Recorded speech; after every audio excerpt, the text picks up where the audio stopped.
नमस्कार। प्रादेशिक समाचार के साथ मैं मुग्धा तिवारी। पहले मुख्य समाचार। राज्यपाल सीपी राधाकृष्णन ने गिरिडीह में कहा, गांवों का विकास है सरकार की पहली प्राथमिकता। कॉलेजों में शिक्षकों की कमी दूर करने की जारी है कोशिश।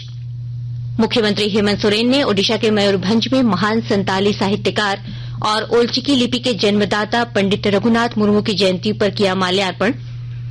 केंद्रीय शिक्षा राज्य मंत्री अन्नपूर्णा देवी ने कहा, युवाओं के लिए कई नए अवसर लेकर आई है नई शिक्षा नीति। बच्चों की होगी अच्छी पढ़ाई, मिलेगा बेहतर रोजगार। और कोल इंडिया और उसकी इकाइयों में काम करने वाले करीब 90,000 ठेका मजदूरों के वेतन में वृद्धि। केंद्रीय मुख्य श्रमायुक्त ने की परिवर्तनीय महंगाई भत्ते की घोषणा। और अब समाचार विस्तार से।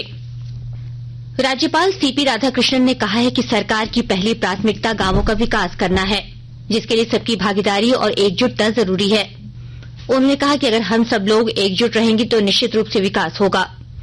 राज्यपाल आज गिरिडीह जिले के पीरटांड में एक कार्यक्रम के दौरान लोगों को संबोधित कर रहे थे। इस अवसर पर उन्होंने कहा कि केंद्र और राज्य सरकार के द्वारा कई योजनाएं चलाई जा रही हैं, लेकिन ग्रामीण क्षेत्र के लोगों को इसकी जानकारी नहीं रहने से उन्हें योजनाओं का लाभ नहीं मिल पाता है। कार्यक्रम के बाद पत्रकारों से बातचीत में राज्यपाल ने कहा कि राज्य के महाविद्यालयों में शिक्षकों की कमी दूर करने के लिए उन्होंने मुख्यमंत्री को पत्र लिखा है। That is the biggest problem of Jharkhand higher studies. I have already requested the state government. I have written a letter to our chief minister also that a separate public service commission for recruiting the professors, lecturers for the higher studies should be created as it is in Bihar. So I think soon it will get created, and once it is getting created, then recruitments will start, and we want to appoint the right people at the right post. It should be so transparent. Only the talent, of course, at the same time the reservations will be followed strictly so that the new recruitments will give the best education for the next 30 years. That is our idea. We are working. इससे पहले राज्यपाल जैनियों के तीर्थराज मधुबन में आयोजित लघु पंच कल्याणक महोत्सव में भी शामिल हुए। मुख्यमंत्री हेमंत सोरेन ने आज महान संताली साहित्यकार और ओलचिकी लिपि के जन्मदाता पंडित रघुनाथ मुर्मू जी की 119वीं जयंती पर ओडिशा के मयूरभंज पहुंचकर उनके स्मारक पर माल्यार्पण करते हुए उन्हें श्रद्धा सुमन अर्पित किए। सूचना और प्रसारण मंत्रालय के संयुक्त सचिव विक्रम सहाय ने आज कहा कि प्रतिभा के प्रदर्शन में भाषा कभी भी बाधा नहीं बनी है। फिक्की फेम्स 2023 में एक राष्ट्र कई सिनेमाई आवाजों पर पैनल की एक चर्चा को संबोधित करते हुए श्री सहाय ने कहा कि सत्यजीत रे की अधिकतर फिल्में बांग्ला भाषा में हैं। फिर भी विश्व भर के गंभीर फिल्म निर्माताओं ने उनकी फिल्मों से फिल्म निर्माण सीखा है। जमीन घोटाले मामले में गिरफ्तार राज्य के पूर्व उपायुक्त छवि रंजन को आज ईटी कोर्ट में पेश किया गया, जहां से उन्हें एक दिन की न्यायिक हिरासत में जेल भेज दिया गया है। ईडी ने कोर्ट से छवि रंजन को रिमांड पर लेकर पूछताछ की इजाजत मांगी है। मामले में अदालत की प्रक्रिया जारी है। कोर्ट में पेश करने के पहले पूर्व उपायुक्त छवि रंजन के स्वास्थ्य की जांच की गई, जिसमें उन्हें स्वस्थ पाया गया। जमीन घोटाला मामले में 10 घंटे तक पूछताछ के बाद ईडी ने कल उन्हें गिरफ्तार कर लिया था। रांची के कांके स्थित केंद्रीय मनोचिकित्सा संस्थान सीआईपी के निदेशक प्रोफेसर वासुदेव दास ने कहा है कि राज्य के लोगों को न्यूरोलॉजी की गंभीर बीमारियों का इलाज और ऑपरेशन करवाने के लिए अब बेंगलुरु या दूसरे अन्य शहरों में जाने की जरूरत नहीं है। लोग अब रांची के कांके में ही इलाज और सर्जरी करवा पाएंगे। उन्होंने बताया कि इसके लिए कांके में 500 करोड़ रुपए की लागत से 500 बेड का अस्पताल बनेगा, जहां साइकियाट्री के साथ साथ न्यूरोलॉजी की भी व्यवस्था रहेगी। इस नए अस्पताल में ऑपरेशन थिएटर, वार्ड और ओपीडी की व्यवस्था रहेगी। श्री दास आज रांची में पत्रकारों से बातचीत कर रहे थे। आकाशवाणी के ताजातरीन समाचारों के लिए आप हमारी वेबसाइट newsonair.com पर लॉग ऑन कर सकते हैं। ताजा समाचार Twitter handle @AIR news alerts और Facebook page All India Radio news पर भी उपलब्ध है। आप प्रादेशिक समाचार एकांश के Twitter handle @AIR news Ranchi और फेसबुक, इंस्टाग्राम पेज तथा YouTube channel AIR news Ranchi पर भी हमारे बुलेटिन सुन सकते हैं। प्रादेशिक समाचार आप आकाशवाणी रांची से सुन रहे हैं। केंद्रीय शिक्षा राज्य मंत्री अन्नपूर्णा देवी ने कहा है कि नई शिक्षा नीति देश के युवाओं के लिए कई नए अवसर लेकर आया है। उन्होंने कहा कि इस नीति से बच्चों की अच्छी पढ़ाई होगी और फिर उन्हें बेहतर रोजगार मिलने के द्वार खुलेंगे। श्रीमती अन्नपूर्णा आज गोड्डा में पत्रकारों से बातचीत कर रही थीं। जहाँ तक शिक्षा नीति की बात आपने कही, बहुत ही अच्छा सवाल है। देश के यशस्वी प्रधानमंत्री आदरणीय नरेंद्र मोदी जी के वर्षों के बाद राष्ट्रीय शिक्षा नीति आई और ये राष्ट्रीय शिक्षा नीति सभी लोगों से के कस्तूरी रंगन जी इसके अध्यक्ष थे और उनकी अध्यक्षता में देश के लगभग पंचायत स्तर से लोगों का सुझाव लेकर ये राष्ट्रीय शिक्षा नीति बनी है। बहुत व्यापक पैमाने पे हर एक चीजों को ध्यान में रखते हुए इस शिक्षा नीति में वो सारी चीजों को समाहित किया गया है। राष्ट्रीय शिक्षा नीति के माध्यम से हम बच्चों को अच्छी शिक्षा, भारतीय भाषा में शिक्षा प्रमुखता के साथ इस शिक्षा नीति में उस पर जोर दिया गया है ताकि हमारे बच्चे समझ कर पढ़ें। सिमडेगा जिले के उत्कृष्ट विद्यालयों में आज से नामांकन की प्रक्रिया शुरू हो गई है। विस्तृत ब्यौरा दे रहे हैं हमारे संवाददाता। सिमडेगा जिले के 3 स्कूल ऑफ एक्सीलेंस में नामांकन की प्रक्रिया शुरू हो गई है।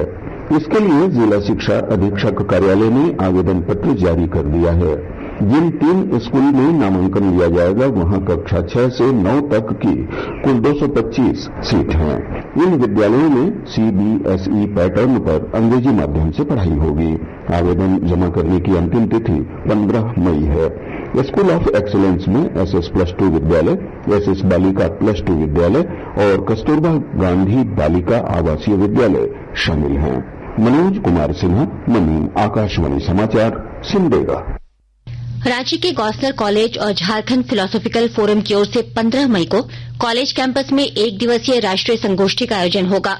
प्राचार्य प्रोफेसर इलानी पूर्ति ने बताया कि इस संगोष्ठी का विषय राष्ट्रीय शिक्षा नीति 2020 का दर्शन है।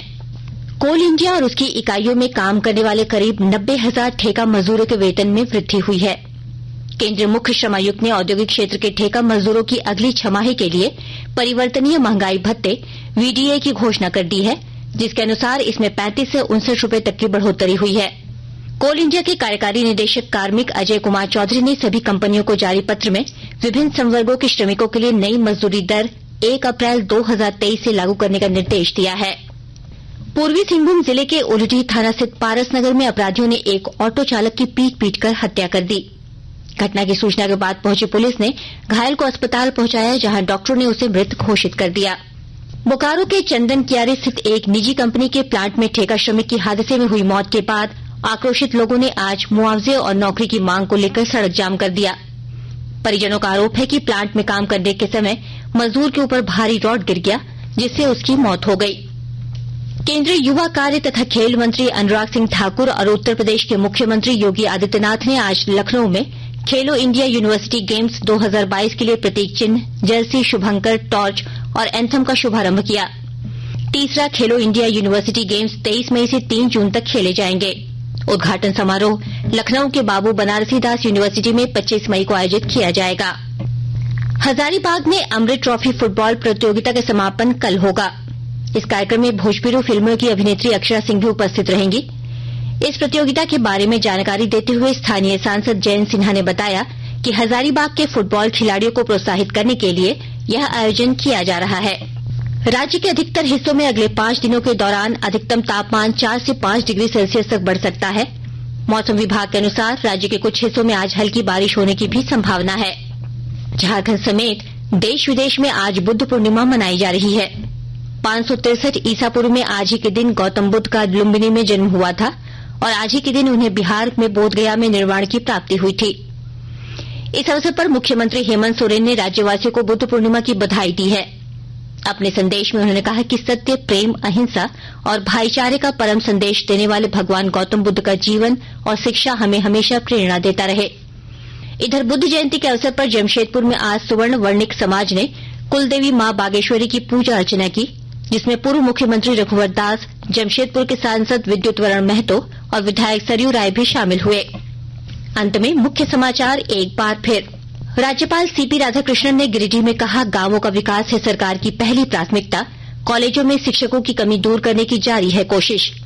मुख्यमंत्री हेमंत सोरेन ने ओडिशा के मयूरभंज में महान संताली साहित्यकार और ओल्चिकी लिपि के जन्मदाता पंडित रघुनाथ मुर्मू की जयंती पर किया माल्यार्पण।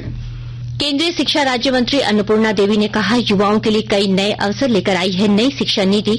बच्चों की होगी अच्छी पढ़ाई, मिलेगा बेहतर रोजगार। और कोल इंडिया और उसकी इकाइयों में काम करने वाले करीब 90,000 ठेका मजदूरों के वेतन में वृद्धि, केंद्रीय मुख्य श्रमायुक्त ने की परिवर्तनीय महंगाई भत्ते की घोषणा। इसके साथ ही आकाशवाणी रांची से प्रादेशिक समाचार का ये बुलेटिन समाप्त हुआ। नमस्कार।